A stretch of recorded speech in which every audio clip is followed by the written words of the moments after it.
como líder del G20. Un líder sin lugar a duda controvertido y con una acusación por parte de Human Rights Watch. Vamos a hablar de esto con Paz Rodríguez Niel, que está aquí con nosotros. Bienvenida, Paz. Muchas gracias. Bueno, y tenemos en línea a el abogado de Human Rights Watch. Él es Reed Brody, que está en línea en este momento. Reed, ¿cómo te va? Buenas tardes. Buenas tardes. Reed, bueno, en primer lugar quería preguntarte cuál es la acusación que pesa sobre el príncipe saudí. Bueno, son dos en realidad. Uno trata con los crímenes cometidos por sus tropas, por sus fuerzas en Yemen, donde la coalición ha, por ejemplo, bombardeado a objetivos civiles. Human Rights Watch ha documentado alrededor de 90 casos donde las fuerzas de Mohammed bin Salman bombardearon mezquitas, hogares, hospitales, otros lugares civiles. También han obstaculizado la llegada de ayuda humanitaria y en Yemen se vive el crisis mayor del mundo humanitaria. Y el segundo es torturas contra detenidos saudíes, que sea en Arabia Saudita, que sea el caso del periodista Jamal Khashoggi. Claro. Ahora, ¿cuáles son las pruebas que han presentado desde Human Rights Watch?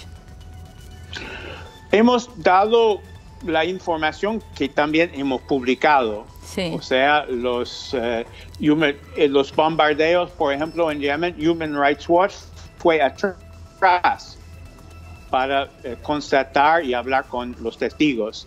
En el caso de torturas en Arabia Saudita, son documentados por Human Rights Watch. Lo de Jamal Khashoggi es lo que tenemos, es lo que tiene todo el mundo.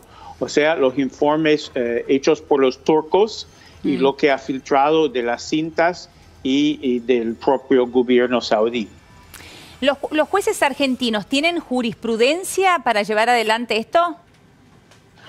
Sí, hoy el procurador dictó una resolución que ratifica la competencia universal por parte de Argentina, siempre cuando los hechos no están siendo investigados en su lugar, o sea, en Arabia Saudita y en Yemen, que claro que no lo son. Entonces, Argentina, como un país que ha ratificado los tratados contra tortura, contra crímenes de guerra, tiene competencia y sobre todo cuando se halla en su territorio el presunto autor de esos crímenes.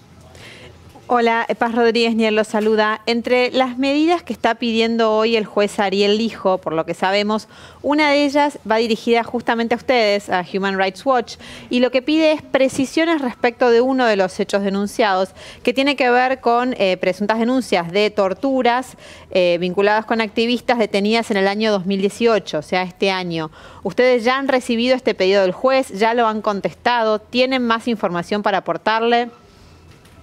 Sí, tenemos la información. Ahora estamos un poco chequeando porque muchos de esos casos, sobre todo cuando se trata de mujeres torturadas en prisiones saudíes, son confidenciales. No queremos que filtre por razones de seguridad de ellas sus nombres, pero hemos recibido el pedido del juez y estamos contestando a ello. Los tiempos de la investigación en Argentina van a hacer imposible que el príncipe saudí sea detenido durante su estadía acá. Ya estamos viendo, hay pedidos de exhortos en trámite y demás. De todas maneras, ¿ustedes están conformes con el tratamiento, aunque no se lo pueda detener en la Argentina?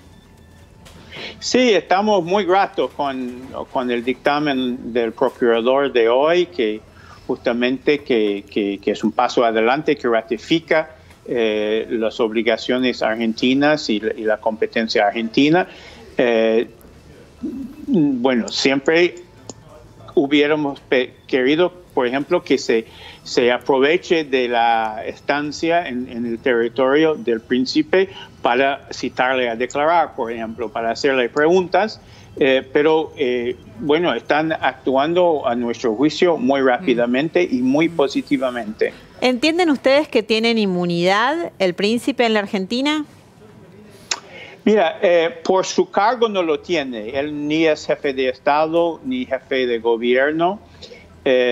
Ahora, el gobierno argentino tiene la facultad de otorgarle una inmunidad especial y hemos leído en la prensa declaraciones que dice que sí lo han otorgado, pero eso no nos consta formalmente, ¿no? Claro, esa es una de las cuestiones que está planteando el juez en este momento, preguntándole a Cancillería qué estatus tiene el príncipe durante su estadía en Buenos Aires. Exactamente. Reed, muchísimas gracias por su tiempo. Gracias a ustedes. Hasta luego.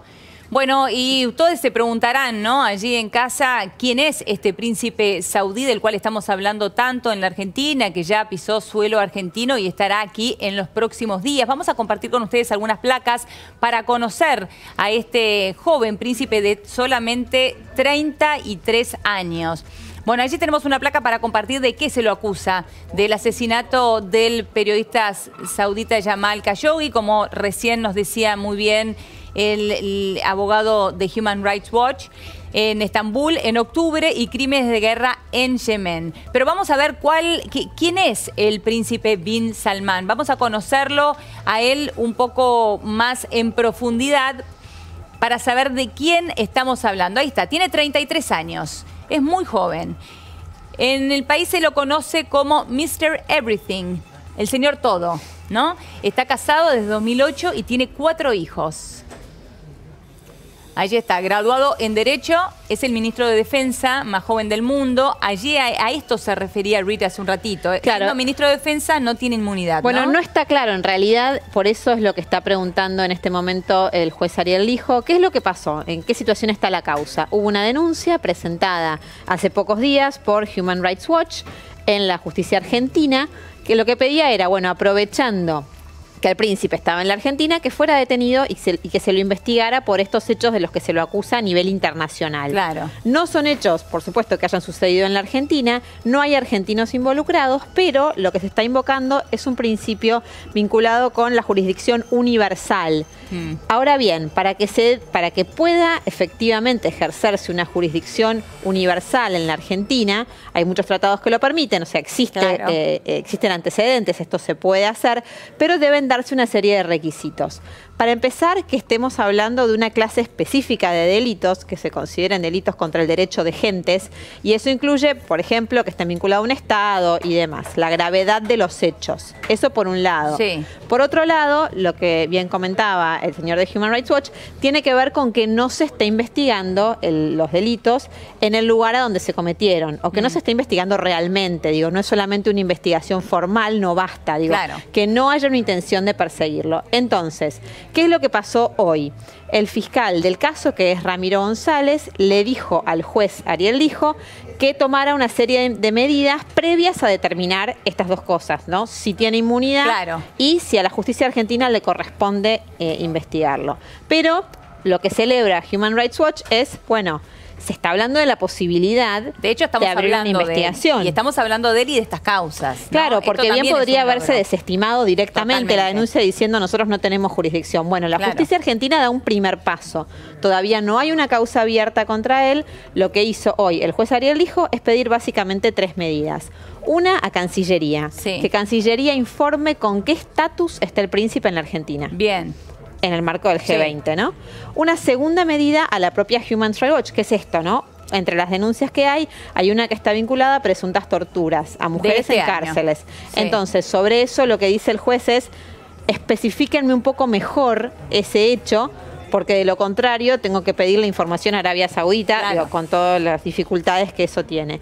Y en tercera medida, que se libren exhortos a Turquía, a Yemen y a la Corte Penal Internacional para ver si hay o no investigaciones en curso respecto de todos estos hechos. Por esto que decíamos, si ya se está investigando en otro país, no correspondería que lo hiciera la Argentina. Bueno, muy bien, esto clarísimo con respecto a la causa aquí en Argentina, pero vamos a profundizar un poco más sobre este príncipe saudí con Ezequiel Copel, ese experto en Medio Oriente. Bienvenido, Ezequiel. ¿Qué tal? ¿Cómo andas? Bien, muy bien, un placer tenerte aquí. Recién hacíamos un breve pantallazo, repaso de quién se trata, de quién es este príncipe, pero más allá de esto, hablamos de un hombre que está acusado por un organismo de derechos humanos, pero al mismo tiempo es un líder que en su país se lo considera un tanto reformista. Sí.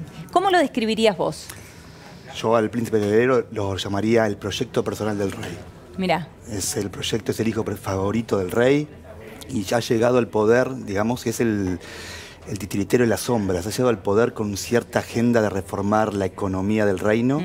Él ha hablado de privatizar la empresa estatal petrolera, que es, digamos, la empresa insignia del reino, y también con cierta liberalización social, hablando de que las mujeres pueden empezar a avanzar en los derechos. Como por ejemplo manejar, ¿no? Sí, yo creo que lo que nombraron ustedes es muy interesante, que él puso presas a activistas mujeres justo un mes antes que él liberalizó la prohibición de que las mujeres no podían manejar. Para mí eso fue un signo muy claro de lo que quería hacer, es que esas activistas no se lleven el crédito de esa medida. Claro. Ahora, para realmente reformar el reino saudí tenés que atacar dos cosas. Una es las cosas del tema judicial y otra es el establishment religioso. Y esas dos cosas no están... Claro, claro, cuando uno habla de reformismo, hablamos de reformismo en ese contexto y en esa la economía sociedad, también, ¿no? intentó, pero el rey mismo después como que le bajó la intención de privatizar la compañía estatal petrolera.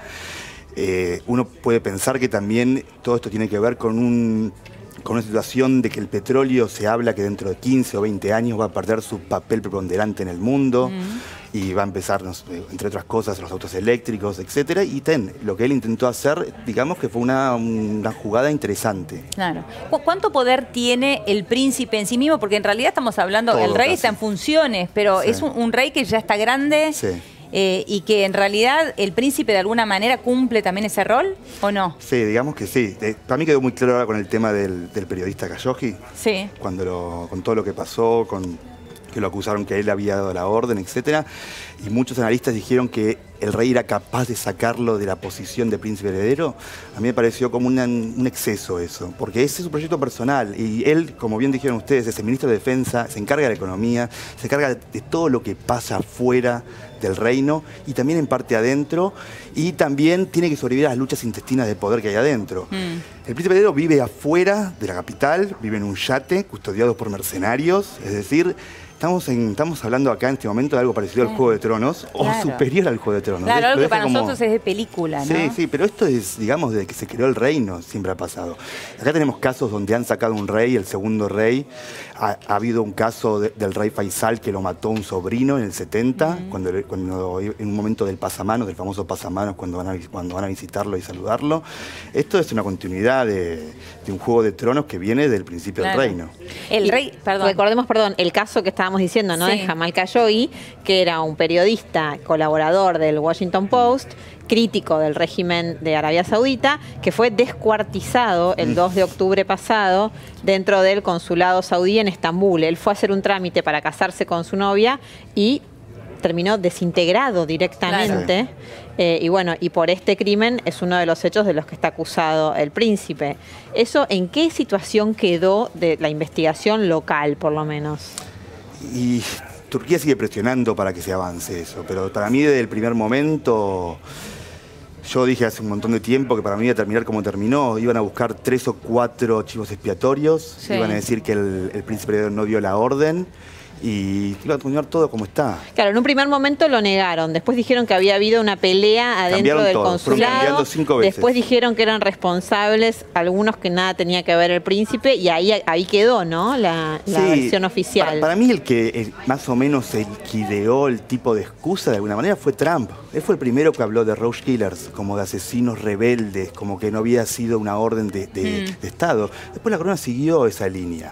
Y recordemos que Trump mismo dijo que él no puede... Hoy estaba leyendo un editorial de Pompeo, el secretario de Estado estadounidense, donde decía que él explicaba por qué no se podía dejar a Arabia Saudita como aliado fundamental. Y parece que todo pasa por lo mismo. Estados Unidos no va a dejar a Arabia Saudita porque son aliados desde el principio del reino, aliados económicos y militares, pero también es por una cosa que Estados Unidos está concentrando todas sus armas o todas sus fuerzas, su mirada sobre Irán. Es como que vale todo, puedes hacer cualquier cosa mientras sigas atacando a Irán o sigas combatiendo a Irán. Y recordemos que lo que está pasando en Yemen, de alguna manera, es un teatro de operaciones donde Arabia Saudita e Irán luchan una guerra sin luchar ellos directamente. Arabia Saudita apoya al gobierno central, reconocido internacionalmente, e Irán apoya a los rebeldes saidíes, que es como una secta del chiismo. Claro. Es decir, no son duodecimanos como los iraníes, pero son como unos primos lejanos. ¿Y ahí por qué Human Rights Watch acusa al príncipe saudí de estos supuestos ataques indiscriminados, bombardeos contra población civil? Digo, si no es una guerra que está jugando directamente... Ha criticado también a los rebeldes. Ha hecho informes contra los Houthis, como se llaman por el nombre de un líder saidí. Ha criticado a todos. ¿Por qué? Porque digamos que ya no se... A ver, desde el 2015 que empezó esta guerra fratricida, el mundo está más concentrado en Siria. En los últimos años, Siria bajó un poco de lo que es la mirada del mundo y subió lo de Yemen. Subió lo de Yemen también porque estamos entre lo que se dice la hambruna más grande del mundo que está viviendo, la catástrofe humanitaria. Cuando se dice que es la más grande de los últimos 10, 15 años, me parece que se olvida un poco la Siria de alguna manera. Pero está bien. Al Siria bajar de lo que es la mirada internacional, sube Yemen. Estamos hablando de cerca de 50.000 chicos muertos, se habla que otros 100.000 están en riesgo de morir rápidamente y tenemos en los casos de cólera más grandes de los últimos 30 años. Y ahora, conociendo todas estas cuestiones y todo lo que mencionaba recién Reed, ¿no?, de Human Rights Watch, ¿cómo les cae al resto de los líderes del G20 compartir el G20 con un líder como el príncipe? Y va a ser muy interesante. ¿Se acuerdan cuando se dio la ceremonia por la Primera Guerra Mundial en Francia, hace poco que estaba Putin, donde las miradas decían mucho, donde cuando llegó Putin tarde todos los miraban? Para mí va a ser muy interesante cómo lo reciben. Va a decir mucho. Porque va a incomodar. Sí, a la vez es una gran apuesta de él, porque él hizo ahora una gira pequeña por Medio Oriente con países que son bastante adictos o aliados, pero yo lo llamaría adictos a su dinero. Ahora se va a encontrar con, por ejemplo, con un jefe de Estado como es Merkel, que fue el primero que impuso un bloqueo armamentístico de Arabia Saudita. Para mí, como dicen que el diablo está en los detalles, para mí va a ser muy interesante cómo va a ser el recibimiento. Claro. Por ejemplo, sabemos o se dio a conocer la información de que había pedido una reunión con Erdogan, que es la persona que lo había acusado directamente, y que Erdogan dijo que no estaba seguro si lo iba a recibir o no. A mí me parece que eso es más publicitario que otra cosa, porque si las cosas que se están arreglando entre ellos dos me parece que pasan por atrás, no necesitan encontrarse ellos mismos. Ahora, porque yo pensaba, ¿no sería un lugar el G20, o por ahí no lo es el G20 y sí lo sería Naciones Unidas, pero para que los líderes hagan algún comunicado con respecto a esto? Pensemos que también que la mitad de esos líderes, pienso rápido en China o Rusia, también están acusados de lo que es asesinar a periodistas, o por ejemplo China pienso que secuestró al jefe de Interpol y está como desaparecido. Y no sé, hago una cuenta rápido, de los 20 debe haber 8 o 9 que están pueden estar acusados de lo mismo. Por supuesto que los pecados pasados no son con los pecados actuales, pero bueno, está bien. Hay que ver, a mí me parece muy interesante el recibimiento. Las caras van a decir demasiado. Bueno, Ezequiel, te agradecemos enormemente. Muchísimas gracias. Gracias, Paz. La seguimos en un ratito. Vamos a ir ahora a una pequeña pausa en Café de la Tarde. Quédate ahí que ya venimos. En instantes, aquí en Café de la Tarde, un ex líder de los fabulosos Cadillacs planeaba matar a un fiscal. Vamos a hablar de esto con